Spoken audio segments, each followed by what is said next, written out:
அந்த சின்ன பொண்ணோட ஆத்மா அந்த பொம்மைக்குள்ளே போய் நிறைய அமோஷமான விஷயங்களும் நடந்ததாக சொல்லப்படுது.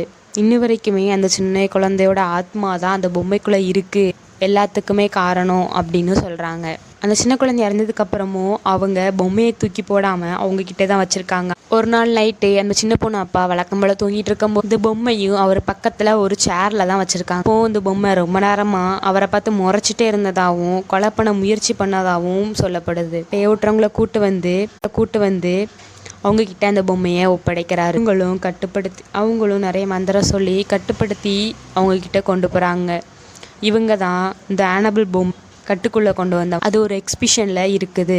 ஆனால் அந்த பொம்மைக்கிட்ட யாராவது அதை தொட ட்ரை பண்ணாலோ என்னை காப்பாற்றுங்க அப்படின்னு அந்த பொம்மை சொல்கிறதாகவும் நிறைய பேர் சொல்கிறாங்க. அந்த பேய ஓட்டுறவங்க என்ன சொல்கிறாங்கன்னா, அந்த பொம்மையை யாராவது திறந்துட்டாலோ இதுக்கு மேலே இந்த பொம்மையை நம்ம கட்டுப்படுத்த முடியாது, அந்த ஆனபிள் பொம்மையை தெரியாமல் ரிலீஸ் பண்ணி இதுக்கு மேலே அந்த பொம்மையை கட்டுப்படுத்த